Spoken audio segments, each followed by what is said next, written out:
Welcome to the Catholic Theology Show. It's sponsored in part by Annunciation Circle, a community that supports the mission of Ave Maria University through their monthly donations of $10 or more. If you'd like to support this podcast and the mission of Ave Maria, please go to avemaria.edu/donate for more information. I'm your host, Michael Dauphinais, and today I am joined by a friend and professor of theology, Paul Gondreau. Welcome to the show. Thank you. Great to be here with you, Michael. Excellent. So Paul Gondreau is a professor of theology at Providence College. Mm-hmm. You did your doctoral degree, 30 years ago? Yes. Something like that, from the University of Freiburg, a great Dominican education. You did your PhD under the famous Father Jean-Paul Terrell. Jean-Pierre Terrell. Yeah. Yes. And anyway, just passed away, incidentally, the end of August. Right. Okay, yes, yeah, absolutely. Well, God rest his soul. Yeah, amen. So, no, he was a wonderful teacher. He wrote that great 2-volume work that's become the definitive biography and really introduction on a scholarly level to Thomas. That's published by Seaway Press, which is a great book. Yeah, sure is, yeah. Last time I saw him, incidentally, I had COVID and didn't know it.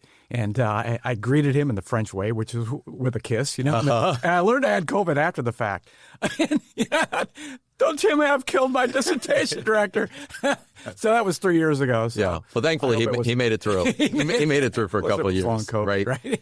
And, I wanted to talk with you especially today. So you did your dissertation work on really the human passions and emotions of Jesus Christ, according to Aquinas, right? And this idea of the full humanity of Jesus is something that really Aquinas recovered in many ways. It was kind of, not all of the medievals were overly emphasizing that Aquinas, or that Jesus was not only fully God, but was also fully man. Yeah. Right. How did you get interested in this really defense of Jesus's full humanity? Well, this was on my radar, my theological radar, really when I entered graduate school in Freiburg. That was, way back in 1988, believe it or not. And I proposed the topic to Father Terrell, and he was immediately amenable to the topic, and he added, and I'll never forget it, that there was a decided anti-Docetic current in Aquinas' thought, and that's in reference to this tendency in Christian thought that goes really right back to the very beginning to deny the full humanity of Christ. That it's easy, perhaps, to affirm the incarnation, the fact that God became man, but to leave it in the abstract and to flesh out the concrete reality of that, let alone just to affirm that. I mean, there were issues in the ancient church, so ancient, in fact, that St. John and St. Paul responded to it, for which reason we get the famous verse 14 of John's prologue, the Word became flesh.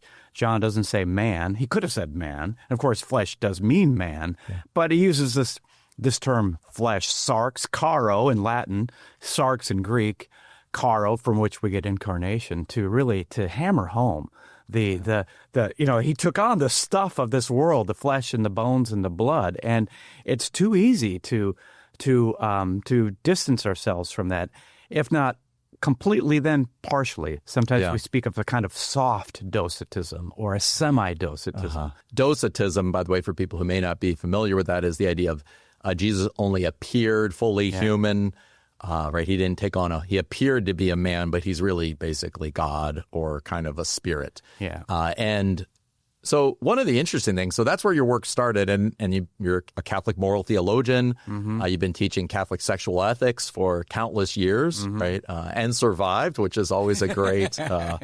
Both your faith is intact and you're intact, which is a good thing. Yeah, exactly. So, and so you've emphasized a lot in your recent work on this issue of man and woman, male and female. And the interesting thing that Jesus Christ became a man, right? So that if Jesus' humanity and his flesh matter, right? If his body matters because he dies on the cross with his body, then the fact that he's a man is significant, right? So tell us about that. What's some of the work you've done? How did you get interested in that particular question? Sure, yeah. What are some objections you hear from scholars or students?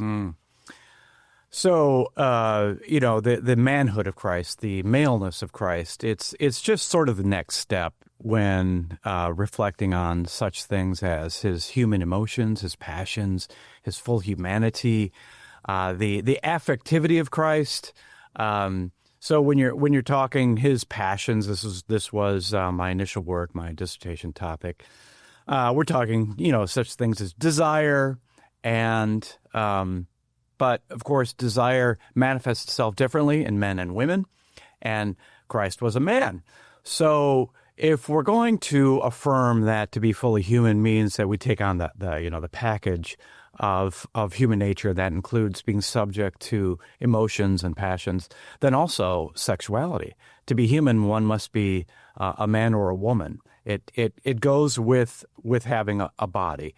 And so if we appreciate the fact that a human person is a body soul composite, as of course Catholic tradition has continued to insist upon. We find it in the Catechism, find it iterated in certain councils of the Church. Council of Vienne comes to mind, for instance. But certainly it was we find the most robust account of that in someone like Aquinas, who brings to bear an Aristotelian background. By that I mean understanding all things are constituted by matter and form. And in the case of the human being, our matter is our body, a body of an animal-like sort. Our form is our soul, a rational soul. And that the human being, though constituted of these two principles, is yet fundamentally one. And with that body comes a sex, comes sexual difference. Now, wedded to that, of course, is the biblical account, especially the creation account of Genesis, which makes quite clear the same thing. God formed man out of the clay of the earth. What is that expressive of but the human body? And then breathed life into that molded clay. What's that expressive of but the soul? And that God made man male and female. So, to be human, to be fully human, one must be either male or female, a man or a woman. And the historical fact of the matter, of course, is that Christ was a man. So objections to this are, we speak in theology of the scandal of particularity, that salvation, universal salvation, is accomplished yet in very particular people, in a very particular history. With the Jewish people in particular, God sets these people apart, makes them special, seems to elevate them above other people. And among those people, he becomes one himself, becomes a Jewish man, and becomes a man, not a woman. So objections to laying emphasis on Christ's maleness include, well, if we push that too far, then we leave women out on the margins. At least if we're talking human salvation, what if what are we to do with women if we really emphasize? So, ironically, what we find is an emasculation of Christ's maleness by these tendencies to downplay Christ's full manhood, full maleness. And I think the objections, the concerns are misplaced, but this is the scandal of particularity has always been, it's the irony of our faith that this really happened, and at a real time in a real place by real people who lived. This when especially when one was reading the Old Testament, and you come upon these names and name upon name ad nauseam, and you can ask yourself, what's with all the names? Well, let's appreciate that unlike other myths, which give us once upon a time in a galaxy far, far away, the Bible gives us this man who comes from this person, and then let's trace that back, several generations, and this person was married to that person to underscore the historical reality of the mystery of our salvation. That this is not a myth. That it's not a made up story. It really did happen, and it's the myth that of all myths, as as Tolkien and Lewis appreciated, that this is the true myth. It's where myth and history meet. Yeah, the myth that became fact. Yeah. Now, it's interesting, you talk about that because it's this idea that, right, I think it's Robert Hugh Benson wrote a book called The Friendship of Christ. He was a convert from an Anglicanism to Catholicism in the early part of the 20th century, wrote The Lord of the World, one of the first kind of great dystopian apocalyptic novels of the 20th century. But he also wrote a book called Friendship of Christ. And he says that what he's found among at least believing devout Catholics is they have a harder time believing in Jesus' humanity than in his divinity. Yeah. Right? There's a certain sense that, yes, okay, that he's God, I can believe, but that he is one of us, that I could have seen him on the streets in Jerusalem or in Nazareth. Right? That's almost more of a scandal. Yeah. And we say, of course, even it's like his own hometown in Nazareth, right? Doesn't most of them don't receive him. So, but this idea that he became a man, right? What more could you say about that? Because on the surface, that does seem to say that he did not become a woman, right? So, right, why not? What can we understand about kind of the goodness of God revealed through, the Word who became flesh and became a man? Yeah. So, right, the initial problem with respect to the Incarnation is precisely the humanity of Christ, not his divinity. The first heresy that the Church encountered was not Arianism. That's the heresy that denied Christ's divinity, leading to the Council of Nicaea. This is, of course, the 1700th anniversary of the Council of Nicaea, as most people know, but a denial of his humanity. Can we really say that he entered not just temporarily for a time and didn't take on like I put on this jacket, but entered really substantially, as we like to say, in humanity, became a man. We say God became a man, not that he simply took on a man like a Jesus suit, right? Yeah. Hence Docetism, that from the Greek dokeo, to seem. He appeared. We're not far from Orlando, Disney World, and so people have been to Disney World to see the hologram images, and they look real, but of course we know they're not real people. So Docetism, this heresy of denying Christ's humanity, kind of looks upon him that way. So Thomas Aquinas, he appreciated the fact that often what stands behind a denial of Christ's humanity is a suspicious attitude, if not an outright negative regard for material reality as such.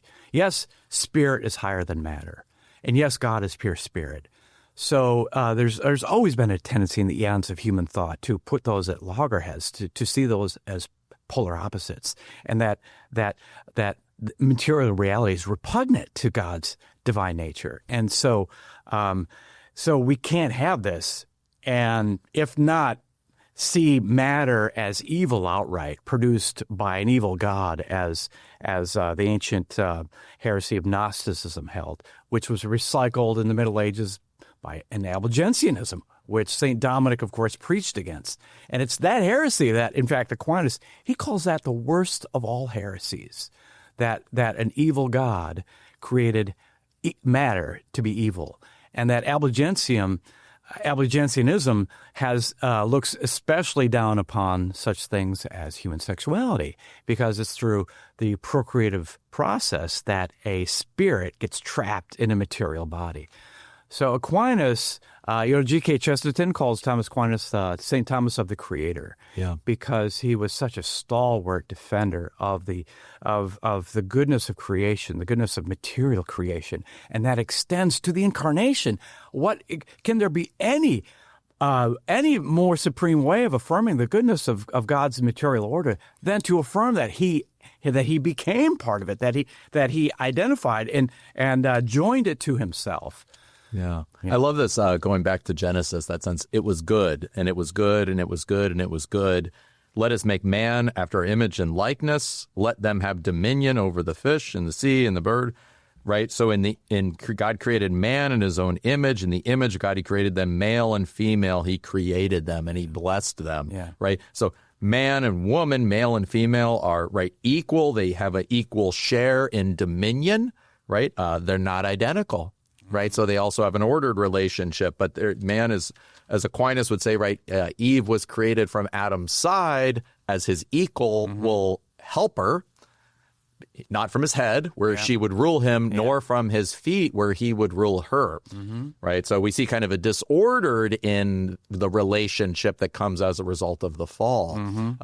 But I want to really talk a little bit more about this sense of Christ as a man and how this is actually the most important thing for men and women, and really dive into a little bit about how Jesus loved men and women, right? But before we do, now you have also, kind of unusual for most theologians, right? You're a professor of theology. You studied theology off and on, but you've been an extra on The Chosen, right? Now, right? Yeah. So you actually are kind of a movie star of sorts, right? You took your two youngest daughters, is this correct? A couple of years ago to appear in the episode of the 5,000, the feeding of the 5,000. So just say a word about this, because it's kind of unique. So you went to go kind of experience a little bit of the humanity of Jesus. That's right. You actually were at the miracle of the 5,000 in a way. In a way. So, of course, my first encounter with The Chosen was back in 2020. This is when season 1 of The Chosen. We're up through 5 seasons now, and season 6 to appear next year. So I was introduced to it, right from the get-go, and from the first episode. I was hooked. I find its treatment of the gospel story, and in particular its portrayal of Jesus, of Christ, by the actor Jonathan Rumi, for someone who has reflected his whole life on the humanity of Christ and on the maleness of Christ. I have appreciated how he's portrayed. I find he portrays Christ in a manly way. Yeah. And but in a very balanced manner at the same time, certainly not in an overbearing manner, a very loving, affirming manner, but very manly nonetheless. The episode that really, the episode that hooked me was the 3rd episode of season 1. So this is the episode with the children. If anyone familiar with The Chosen knows this is, but it wasn't his interaction with the children. At the beginning of that episode, we see Jesus camping outside Capernaum.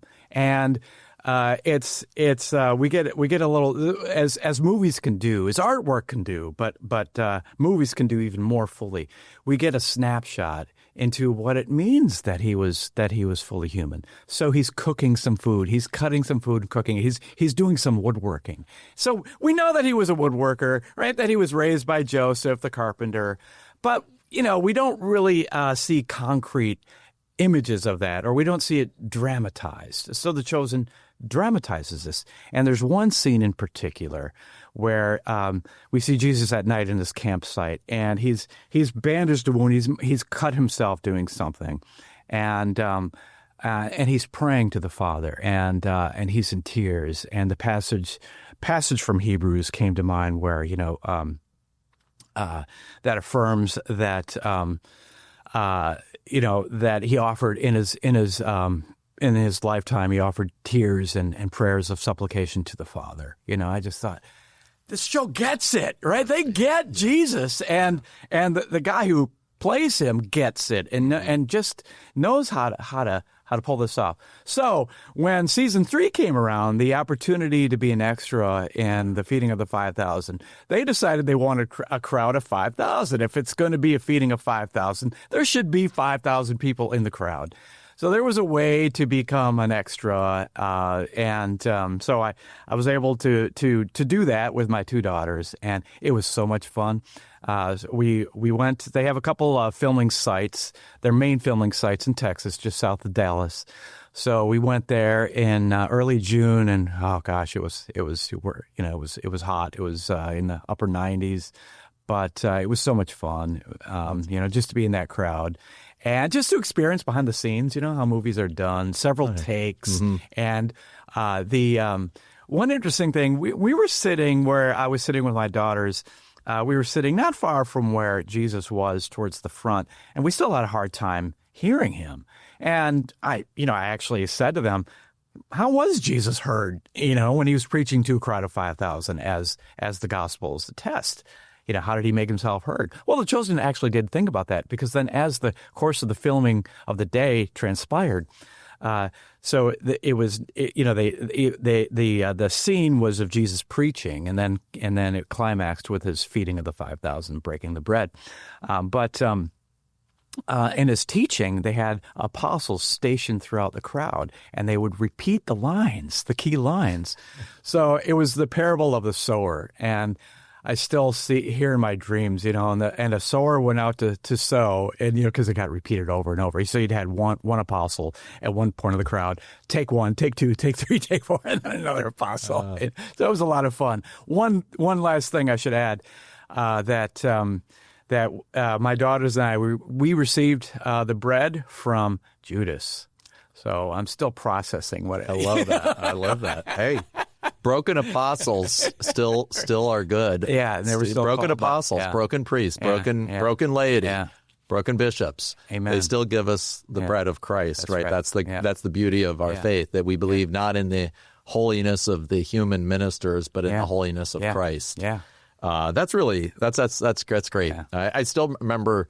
I always kind of sometimes get like annoyed by little quirks here or there and different stuff with the things, but I'll tell you what, I remember the first time I saw when Peter converts kind of after the miraculous catch of fishes, and I'm just like sitting on my couch just weeping. Yeah. It was just so moving, and you just have that. So there's a real beauty there. So, but this idea, I love that sense of maybe think about that of like, but he's a man, and he's among men and women, and he somehow needs to redeem both. Yeah, he needs to love both. Now, there's a book that came out a few years ago. It's been somewhat popular. It's called Men Who Hate Women. Mm-hmm. It's called The Truth About Extreme Misogyny and About How It Affects Us All. Mm-hmm. And I haven't read the book, but I've read about the book and some reviews of the book. And but basically, I think what it does, it kind of goes into like the deep world of online kind of hate, and kind of sees these online, people, especially men, that kind of have, very unwholesome beliefs about women, and kind of, like, okay, so you have this deep dive into this kind of online hate community of sorts, okay?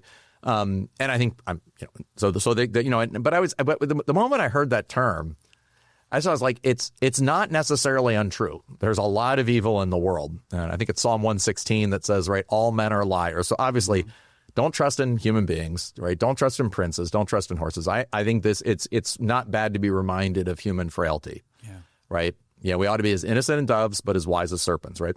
But at the moment I heard that, I was the Men Who Hate Women, I was thinking, you know what?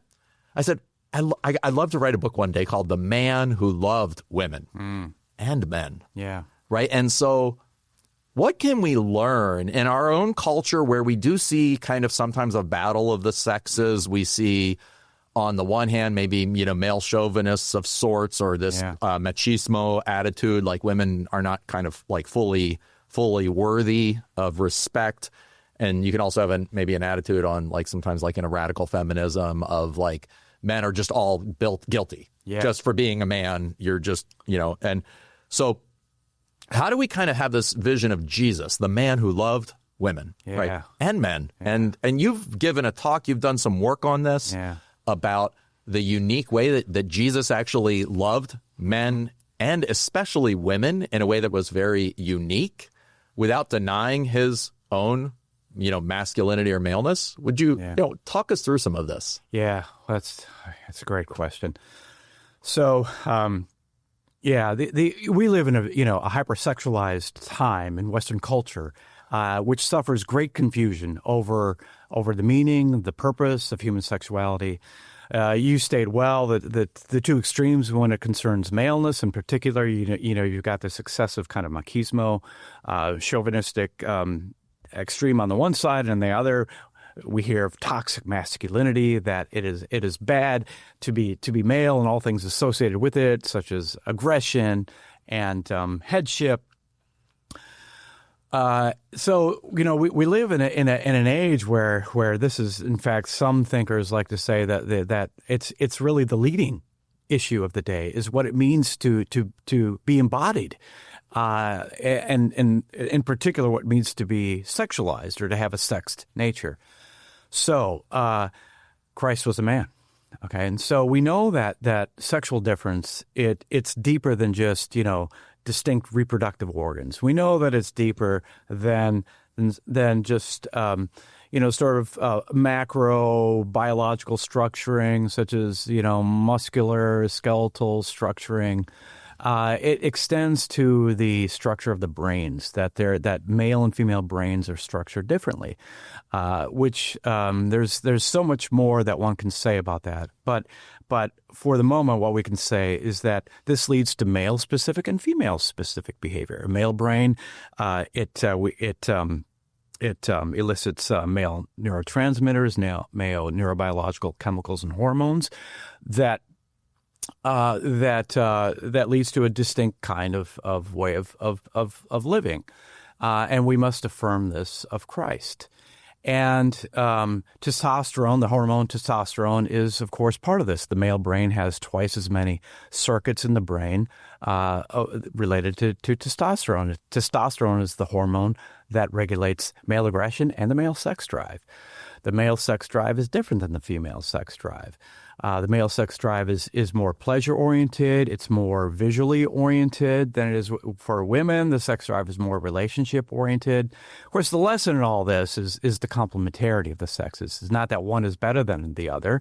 One is good, the other bad, but we're different. And it's as if God designed us to kind of match up for life, and to complete each other. So if we are to affirm that Christ was fully human and fully male, then we must affirm all this of Christ. Now, the fall, of course, it leads to corrosive effects, especially on the male sex drive, so that I think what we can say that if aggression, male aggression, mediated by the hormone testosterone, if a strong sex drive mediated by the hormone testosterone, if that is willed by God and therefore should be affirmed as good, part of God, the goodness of God's creation, it still yet suffers the effects of the fall, so that the aggressive male sex drive gets disordered to the extent that I think we can affirm that men have a particular problem with disordered sexual desire, with lust. Hello, Me Too, the Me Too phenomenon, and the psychological studies bear this out, that men are much more prone to sexually deviant behavior, to casual sexual encounters and whatnot. Now, so if we look at the Judaism of the first century, despite the creation account of Genesis, which clearly affirms the equality of man and woman, and in the institution of marriage in particular, that was not honored really in the culture of Jesus' day. Women were relegated to a second-class social status. Women were regarded as a sexual temptation by an ancient Jewish society. So we speak of this, the laws of Nagaya. Nagaya is a Hebrew term, and really it's these laws that regulate the interaction between the sexes, between men and women in ancient Judaism. And sexual propriety is the goal, which is good.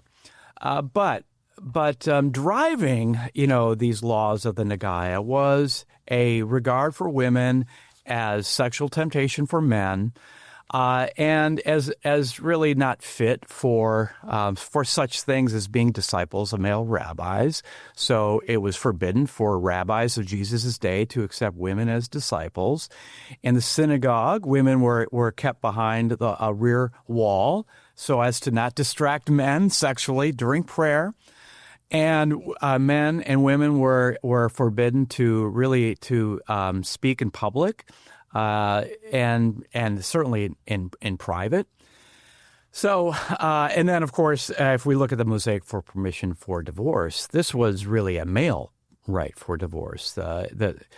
Except for really rare exceptions, it was only the husband who could divorce the wife. It was not the wife who could divorce her husband, because the wife was really seen as the possession, the property of the husband.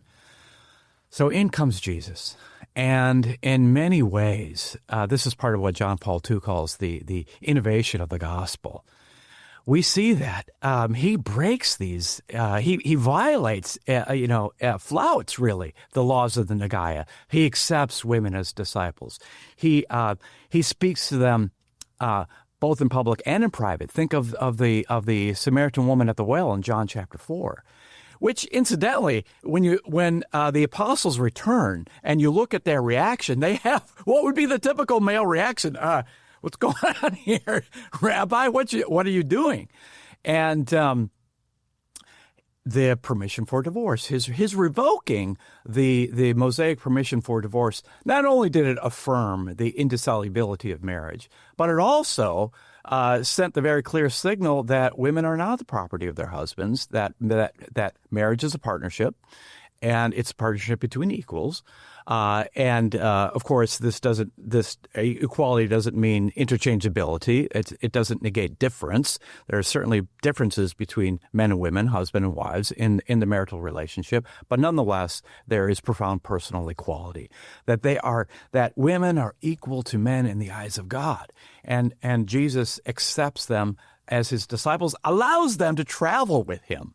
Okay, so now, this leads to an interesting question. If he's flouting the laws of the Nagaya, which have sexual propriety as their goal, is Jesus advocating kind of a free love, by flouting the laws of the Nagaya and by accepting women as his disciples to the extent that some travel with him, Luke chapter 8, verses 1 to 3? Well, obviously we know that's not the case, because he intensifies the sexual moral teaching of the Old Testament, which was unparalleled for its time in the ancient world outside Israel. There was great laxity in terms of sexual morality. The ancient Jews were known for their sexual rigor and strictness. Jesus makes it even stricter by revoking the Mosaic permission for divorce, by making it clear that marriage is indissoluble and it is not proper for married people to divorce and remarry. But then, of course, to condemn lustful desire in the very arresting language of adultery of the heart. This is super strong language. So what's going on here? He is sort of causing scandal by how he's accepting women, how he comports towards women, allows them to travel with him, and yet at the same time lays down an even stricter, more rigorous sexual moral ethic. Well, I think Thomas Aquinas, following St. Paul, provides the key, and that is that what's really defining of New Testament morality, of gospel morality, is moral perfection, and that there is moral progression in terms of the teaching of the Old Testament. God, when he comes to Abraham and teaches his people, he leads them along slowly. So in Galatians 3, 24 to 25, St. Paul says, this is like God dealing with his people like a strict disciplinarian, a pedagogue. In the ancient world, a pedagogue was a strict disciplinarian. But now under Christ, St. Paul says, we're no longer under a pedagogue, under a strict disciplinarian. So the goal of the disciplinarian, of course, is to teach discipline, to teach impulse control, and to build moral character, so that when my children, when they were 6 years old, how did I keep them from taking cookies from the cookie jar? It was through fear of punishment and laying down the law. But when they're 18, the reason why they don't steal shouldn't be because they don't want to get punished. It should be because it's the wrong thing to do, and they want to do what's right for its own sake. And you cannot expect that of a 6-year-old, but you should be able to expect it of an 18-year-old. Yeah. So too, so this is what St. Thomas means by perfection, is the defining feature of New Testament morality. So what we see in Jesus' case with, for instance, the prohibition of lustful desires, adultery of the heart, is internal governance. That the problem with the laws of the Nagaya is it placed the emphasis on the external behavior. It was sort of a law directed from the outside, whereas what Jesus is introducing, which I think we can say in the moral tradition, is really an ethic of virtue, where now it has to go, more than just on the outside. It has to extend to the inside, the very source of moral action. Yeah, that's really just a beautiful, just walking us through that sense in which Jesus really, he's the new Moses, the new David, the new Adam, the new lawgiver, but he writes the new law in a way on our hearts as the Old Testament, promised, and he gives us the Holy Spirit, right? It's the new law, as Aquinas will say, and this new law actually allows for a new relationship between men and women, right? Which need no longer be only on the external, but can actually go within. And this is even where marriage becomes a sacrament. It was already kind of noble and monogamous eventually in Judaism, which was very beautiful, but here it becomes a sacrament. But let's take a break, and I want to come back and ask you a few more questions about this. But before we do, I just want to say a thank you to our sponsor, the Catholic Mass Times app. It's available. It's great. Actually, it's somebody in Ave Maria that organizes it, but I've used it in Spain and in Mexico City. It's a great way to find out where local Catholic churches are if you want to go to Mass or make a visit. So I've used it myself. I use it myself when I travel also. That's awesome. So thank you. We'll be back in a moment. You're listening to the Catholic Theology Show, presented by Ave Maria University and sponsored in part by Annunciation Circle. Through their generous donations of $10 or more per month, Annunciation Circle members directly support the mission of AMU to be a fountainhead of renewal for the Church through our faculty, staff, students, and alumni. To learn more, visit avemaria.edu/join. Thank you for your continued support, and now let's get back to the show.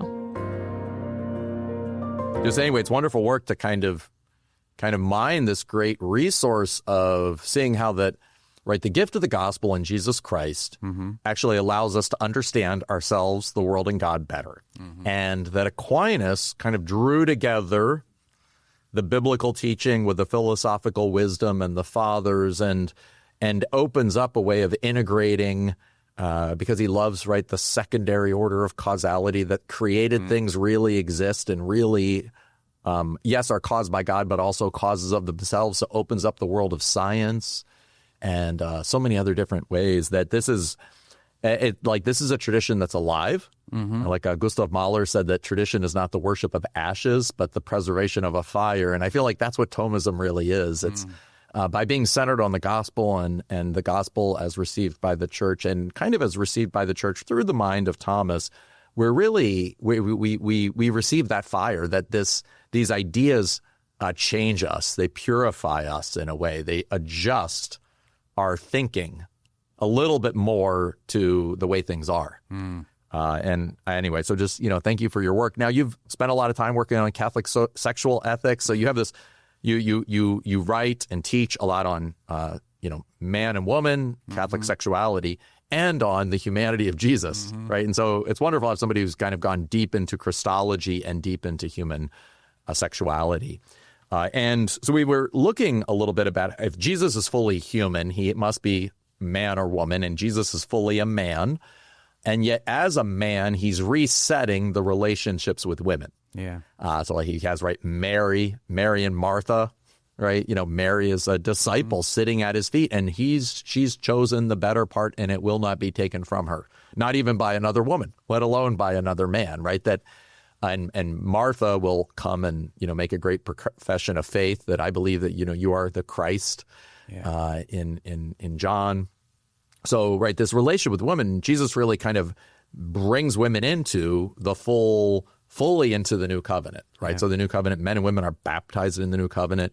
Men and women can give themselves freely in the new covenant. So there's this real elevation of women, right? This beautiful love of women who have pasts of sin and suffering and shame, that they are unshamed, and right, they are restored. We see this right in Mary Magdalene, and so many powerful instances. Now, another thing though is that as a man, he not only shows how to love women, right, he also shows how to love men. Yeah. And to love men, we have to challenge and reset men. Yeah. Right? Because men have a disordered, as you point out, a disordered sexual drive and a disordered aggression, right? Both of which can be noble. Yeah. It can be, it's like, it's one thing to, it's one thing to like beat someone. It's one thing to like, somebody was talking about this, but it's one thing to beat up someone in a parking lot because you're angry. But it's another thing to protect someone who's being beaten up in a parking lot. Yeah. But that requires aggression, right? And that's kind of noble, right? So there's a certain kind of redemptive, this can be redeemed, but we also are very aware, right? The world of pornography and, violent pornography. It's like, I always wonder, how do you get statistics on this stuff? But I never want to type it into my computer because, I don't want to have any add to it, right? I don't want to say like, well, but it's like, when you read about this stuff, it's really awful. So Jesus, of course, in the Sermon on the Mount says, right, don't look at another woman lustfully. He who does so looks at a woman lustfully. And you've pointed out that it's probably the man who's looking at the woman, this is particular, and also the one who's angry with his brother. So he says, like, wait a second, like, I understand what it's like to be a man, but you don't actually understand what it's like. You don't know the kind of man that you could be. Yeah. And so what are ways that Jesus kind of resets masculinity for us? Yeah. So we, the Gaudium et Spes, number 22, the famous passage from Vatican Council II's Constitution on the Church in the Modern World, Christ fully reveals man to himself. Now, it uses man there in the generic sense, that he fully reveals human beings to themselves, the human person. But it also applies more particularly to those who share the same male structuring with Christ. And for instance, how virtue is lived out. Now, this is where I think it's beautiful to meld the virtue ethic tradition with Christology, with theology, and to see that in the virtue tradition, of course, virtue is defined as living in the middle, and which is exactly where we see Christ. With respect, for instance, to aggression. Now, moral virtue is also is defined as the regulation of these lower animal-like drives. This would include for men aggression mediated by testosterone to the good of reason. So to go to either extreme, right? But to plod that middle course. So, for instance, speaking of the machismo motto. I'm thinking of, that scene from The Godfather where Don Corleone is upbraiding this relative of his, it's a man who's crying, so stop crying, you're a man. Okay, but is it okay for men to show emotion? Well, Jesus shows us that, in fact, it is. Sometimes it's appropriate for a man to weep. This is Christ, to use a popular phrase, is in touch with his feelings. So he weeps at the tomb of Lazarus, and he feels great fear in the Garden of Gethsemane as he's facing his death. He feels sorrow in the Garden of Gethsemane. These are naturally human, and men are subject to these as much as women are. With respect to aggression, we see him. Jesus is. The popular image of Jesus that predominates today is of this sort of nice guy. It's kind of the thumbs up Jesus. It's not the Jesus chasing out the money changers from the temple, where he makes a whip, cracks the whip, and is very visibly angry, and using his aggression to serve God, to serve a good purpose. But at the same time, he's the master of impulse control. So when he says to men, especially to men, Stop looking upon women as objects of your self-centered desire and gain. That this implies internal self-governance. Again, impulse control. And incidentally, the laws of Gaia, they helped exculpate men from taking responsibility for their lustful desires because the woman was the problem. So Jesus is clearly sending a very different signal. It's not so much women are the problem, especially they're dressed modestly. We know that in ancient Judaism. So it's not them. It's you. You need to look inward. So, with respect to the male sex drive, which, yes, men are particularly prone to lust. Not that women aren't also, but it's more of a male problem given the nature of the male sex drive that we see in Christ, the model of chastity, the model of the regulation of our sexual desires, and to live in that this doesn't mean an unnatural,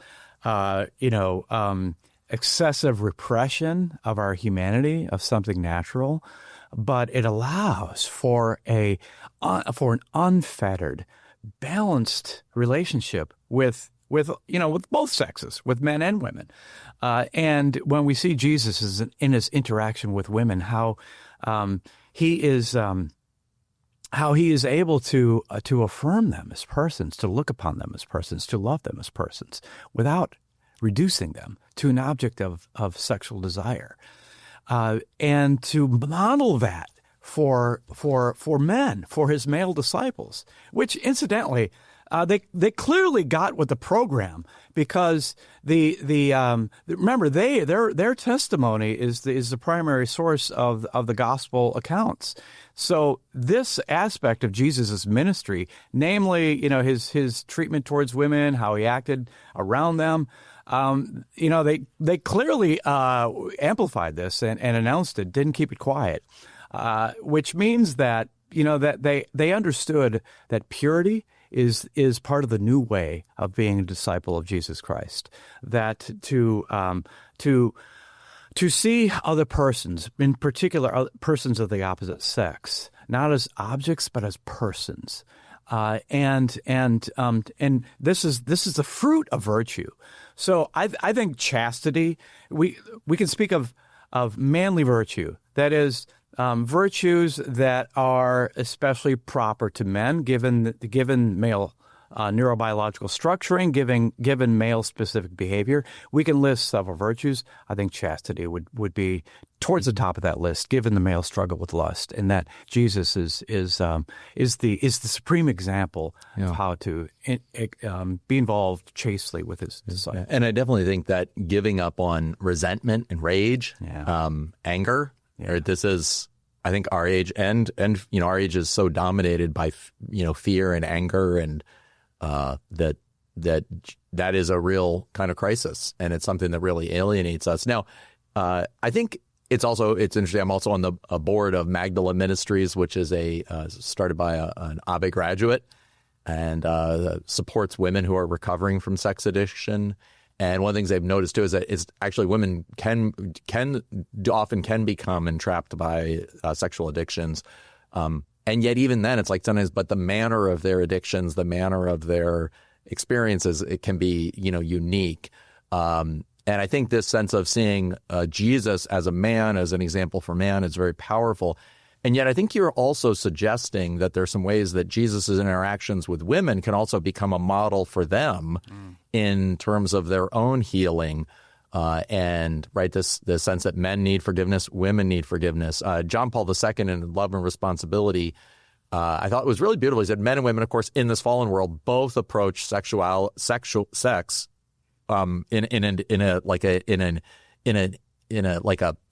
slightly, I don't know, like a disordered, or I like that, kind of just it's like a sick human being, like a little bit, we're kind of disabled and disoriented.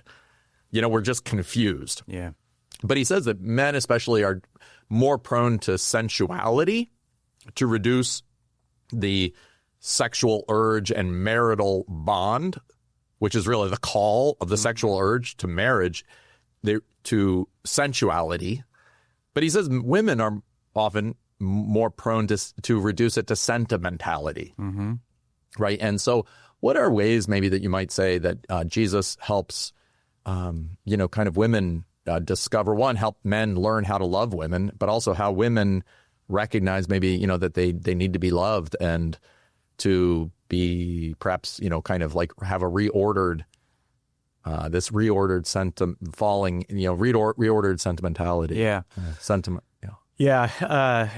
One of the questions I ask my students to help drive home the real difference between the sexes is I will ask one question, and then I'll ask the women to answer, and then I'll ask the men to answer. Oh, wow. So the question is, what does it mean to be intimate? Okay, and the women will always answer along relational ground. They'll say it means to share some kind of romantic moment. Say, okay, good. Men, what does it mean to be intimate? And the men will say, to have sex, right? So, and again, the lesson here is not that one is right, the other's wrong, or that one is better than the other, but that men and women are indeed different, and they're designed by God, in a complementary manner. So the fall, what you're stressing is how the fall disorders those two, male-specific or what's characteristic of men, what's characteristic of women. And if it's the physical aspect of sex that is distinctive of the fallen male struggle with sex, it's the relationship, the romantic, the emotional side that's characteristic of women. So Jesus elevates as he calls men and women to this higher standard. He is calling men and women out of that. And so men, again, exercise some strict self-governance. That is to say, cultivate the virtue of chastity.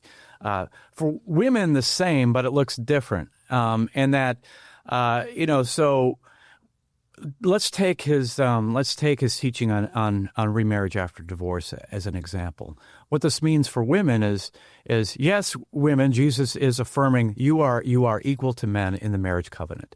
But now this carries duties and responsibilities on you as well. And something like sentimentality is going to is going to get in the way of that. That we are more than our emotions. That our emotions are, this is in line with this, this lower animal-like side of our nature. Good, God designed us this way, but we are rational animals, and so our responsibility is to rationalize these lower animal-like drives and urges that we have. So ladies, that sentimentality, this is it reduces your human dignity, especially as it concerns your relationship with men, not only in marriage but in general. I don't think we appreciate enough what it means to define virtue as living in accordance with reason. Mm-hmm. I mean, that can be that can sound sort of sterile and not very. And not all that striking until we really start to reflect on it and these sort of concrete ways. That no, okay. So how does reducing your relationships to a kind of a level of a sentimentality, how does that get in the way of living in accordance with reason? Yeah, and in a way of sustaining happiness across a lifetime.